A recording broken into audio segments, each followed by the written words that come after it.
Opposition leaders in Senegal have condemned a decision by President Macky Sall to postpone the next election indefinitely.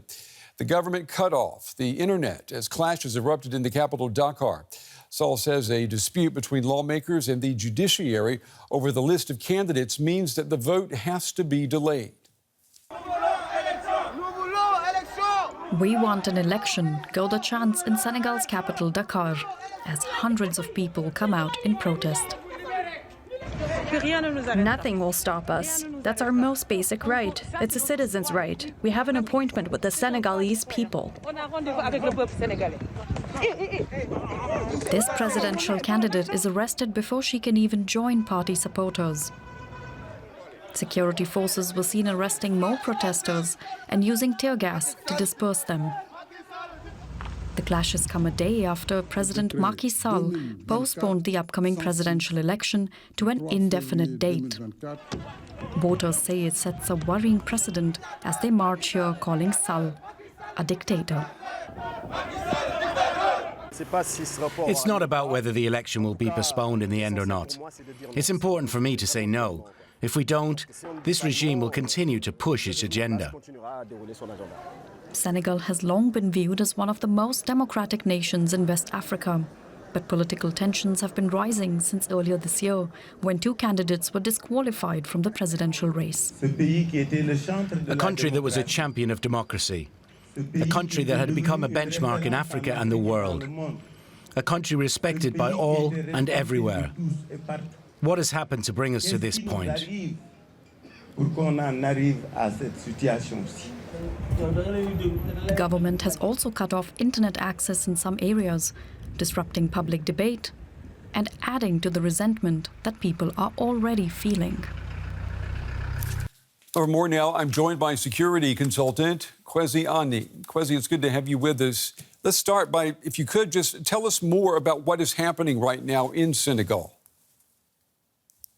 Well, what is happening basically is a president who ought to have handed over power on the 5th of April, using every single tactic and trick in the book to hang on to power. He's claiming that some of the candidates have dual citizenship. Some ought to have been qualified earlier, and therefore, based on that, he is postponing the election indefinitely. Brent, this fits into a long pattern by Macky Sall to disenfranchise the people of Senegal. And the people of Senegal are saying, no way, we will not tolerate that. We will not allow you. Macky Sall is playing a dangerous game. And I can assure you, in the long term, he will be the one who will lose. The people of Senegal. These events are certainly troubling. We know Senegal has been considered a model of democracy in West Africa. Could this turmoil, do you think it could impact stability in the greater region there? Oh, it certainly will impact. First and foremost is that this is a constitutional coup. Then there is no way that Macky Sall ought to have done this. This is high treason. This is a serious threat to Senegal's internal peace and stability. This feeds into the wider regional instability that we are seeing in Guinea, Mali, Burkina Faso, Niger, attempted coup elsewhere. Macky Sall and his advisors seem not to be reading the signals from the sub-region of impatience, of intolerance, and of a youthful population driven by a desire to be inclusive in the political processes. People are watching from the sub-region. Others may want to exploit it. Yeah. Eventually, those who are guardians of the state, the military, will have to make a decision as to whether they will allow the country basically to disintegrate in very violent ways. There lies the expectation that the international community, EU, ECOWAS, African Union, the UN, might possibly step in to help the Senegalese find an amicable solution.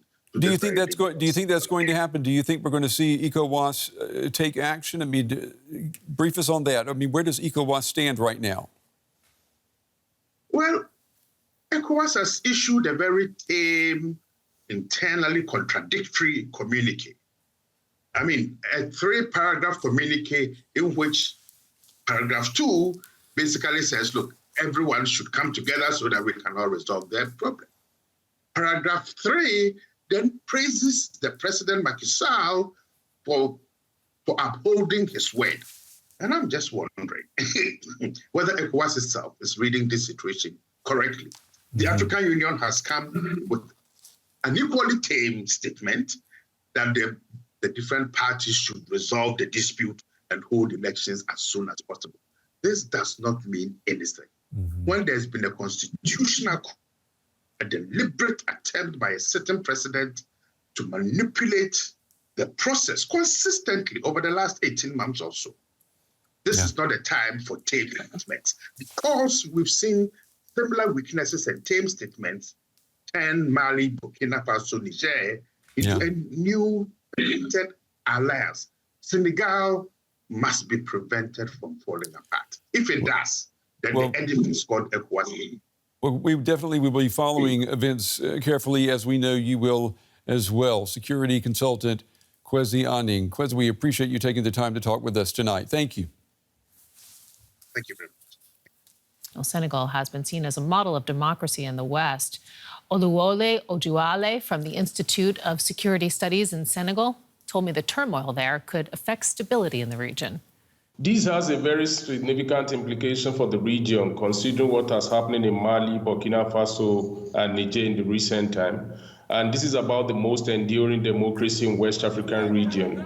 So any move to subvert the electoral process in Senegal in any way by not allowing the election to go as originally scheduled is going to send a very bad signal to the countries that are presently in transition and who are presently questioning the idea of democracy. So I think it tells something that has to be addressed frontally, and then to seek a quick diplomatic and political solution, because Senegal is a major member of ECOWAS in the region and a country that has actually demonstrated the idea of democracy for the past 50 years or more. So this is a serious concern for everybody in the ECOWAS region as one of the formidable countries that has actually practiced democracy over the years. You mentioned ECOWAS, that is, of course, the Economic Community of West African States. How is it viewing this unrest?